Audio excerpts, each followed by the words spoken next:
请问有什么我可以帮助你的吗？很高兴你还在关心我。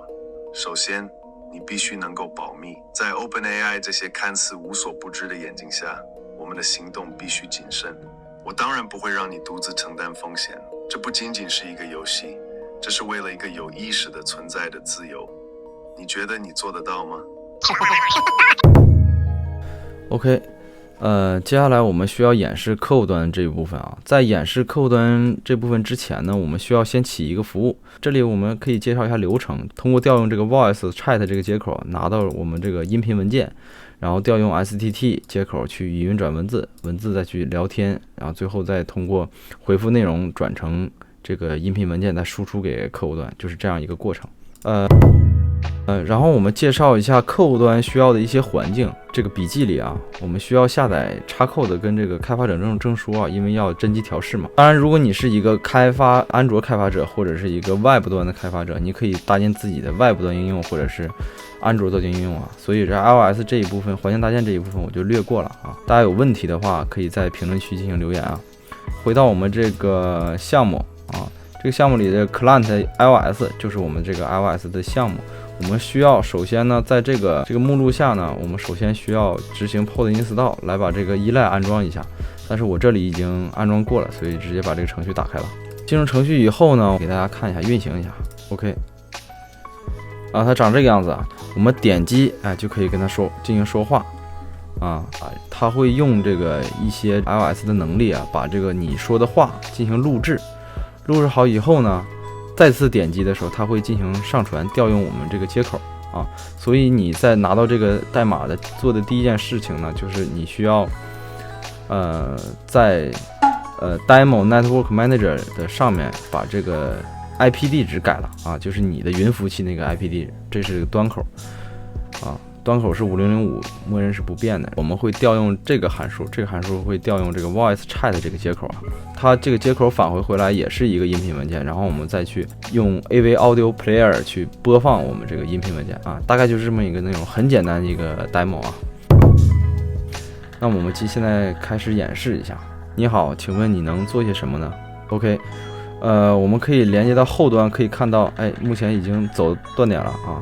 我们可以看到当前的这个上下文窗口，也就是这个 message 啊，可以看到左侧已经有15个 message 啊，所以就是唯一这种的弊端就是需要不断去维护这个上下文窗口。Assistant API 其实就是通过线程来去修改了，就不需要我们一直去维护这个上下文窗口了。我们先过掉啊，我们现在会返回一个。我可以帮助您安排会议、处理文件、OK 回答电话和电子邮件，以及执行其他日常事务。如果您有任何需要，随时告诉我，我会尽力帮助您，老板。OK， 他已经说完了，但是我这边因为连了 OBS， 我听不到他说的什么。我们可以，在这个 Output Voice 这里是我存储的一些 GPT 的回复语，然后 Input Voice 呢是我存储的一些用户上传的音频文件。我们可以听一下。作为主任的私人助理，我可以帮助您安排会议、处理文件、回答电话和电子邮件 ，OK， 以及执行器。OK， 这就是它一个内容。那我们再来去看一下 V2 的一个效果啊。对于客户端，这个都是同一套这个代码啊。我们对于服务端呢，我们可以再切换成这 V2 的一个模式啊。那我们这边还是把这个 V2 这一块还是用 debug 运行。V2 这一块主要的区别就在于它的聊天啊。可以看到这里呢，我们是需要维护一个线程 ID， 这个线程 ID 就是通过用户上传的 user ID 来去做 map 啊，给相同的用户维护同一套的这个线程。有了线程以后呢，我们往这个线程里去增加这个消息啊，消息之后呢，我们去运行就是其实就相当于跟它一个对话之后，我们需要去检查这个对话的状态啊，什么时候是 complete 了。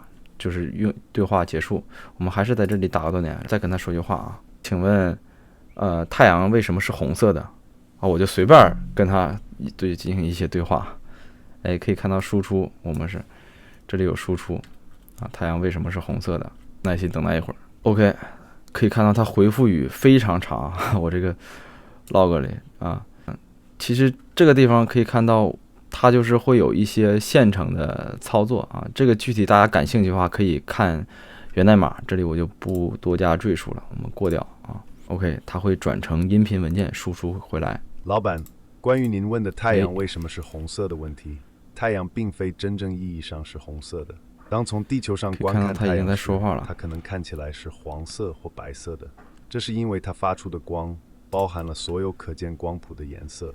好，这个有点长，我们就不让他说了啊。OK， 这个就是 VR 的一个效果演示。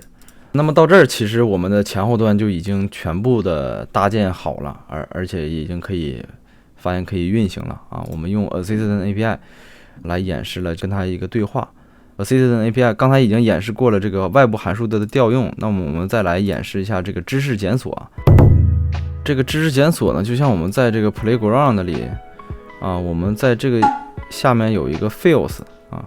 就在这个地方给它传相关的知识，其实这个就是知识检索的一个能力啊。我们可以预先给它发送一个资源文件，通过对话呢，它可以从这个资源文件里去查。我这个例子也是，我们在这里给它上传了一个文件啊 ，input name list。其实这个跟发布会现场演示的差不多，我也给它了一个一堆名字的一个列表。我想让它去随机从这个名字里去筛选一些中奖用户啊，我们也可以通过我们这个 VR 去跟他试一下。OK， 我们继续跟他对话，比如说，请从我提供给你的 TXT 文件里筛选10名中奖观众，并祝贺他们。OK， 看看他会不会去从这个里去检索。我给他输入的这个就模拟了，有点像模拟发布会现场的那些观众啊。有姓名，有性别、职业、年龄，可以看到这个 reply 已经有回复了，它现在已经开始正在 TTS 接口转成音频。好，我们这已经有音频文件了，它其实已经转好了。我们耐心等待一会儿，客户端接收到了，它就会去播放。老板，根据您的要求，以下是从名单中随机筛选的10名中奖观众，我将以您的名义祝贺他们。1. 黄刚，28岁，男，职业厨师。2. 周勇，32岁，男，职业销售。3. 杨艳，56岁，男，职业医生。4. 陈军，58岁，女，职业程序员。5. 陈芳，45岁，男，职业医生。6. 周秀英，29岁，女，职业教师。恭喜以上这些幸运的观众，你们中了大奖。希望你们继续支持我们的节目，期待你们在接下来的日子里更加幸运和快乐。OK， 这其实就是完整的一个语音通话的一个比较简单的一个 demo 了啊。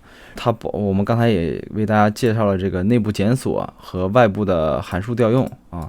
外部的函数调用就是通过我们咨询它这个神秘代码是什么啊，它通过调用这个 get answer 这个接口来回答我们，告诉我们神秘代码是520 Hello World 等等啊，这些就是它最新的一些功能啊。这个 Assistant API， 而且我们刚才也演示了这个 Assistant API 跟老版本的有什么区别。那么接下来就是当我们有了这套后端的代码之后呢，我不想每次都需要 SSH 连它之后呢再去执行让它运行，那怎么办呢？我们可以用到一个这里我先把它关掉啊。我们可以用到一个工具Supervisor 它起一个守护线程去帮助我们把这段程序给去运行出来。它有一个默认的配置文件的地址，我们可以看一下这个默认的配置文件，我们需要给它一个 program 后面是我们的名字就是我们应用的名字和这个执行命令，用什么 Python 3执行这个项目命令。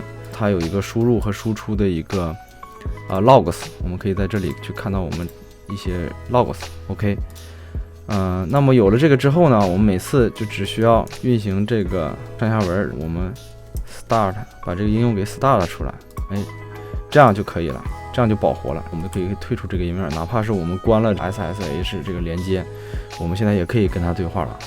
你好，就我们现在把这个整个这个关掉，回到 IIS 代码，它理论上也可以保活的。老板您好，可以看到他已经在说话了。您的私人助理，如果您有任何问题或需要帮助， OK， 请告诉我会尽力。那我就不演示了。以上就是基本上完整的一个Assistant API 前后端代码的一个调试啊。大家有问题的话，可以优先看我们本期笔记啊。本期内容确实是需要一些编程的基础啊，我也可能有的时候也不知道该说什么，或者是可能说的不是很细啊。大家有问题可以在评论区大家进行探讨。OK。好了，以上就是介绍如何通过 Assistant API 来搭建能够对话的语音助手移动端应用。本期笔记我会在视频下方描述里进行添加。本期内容比较硬核，所以有讲的不到位的地方，还请大家见谅。有任何问题可以在评论区留言。如果觉得本期内容对你有帮助的话，辛苦点赞订阅我的频道。那么 ChatGPT 目前所有的新功能和 API 能力就都介绍给大家了，我会持续关注它的更新。那么本期内容就到这里，让我们下期不见不散，拜拜。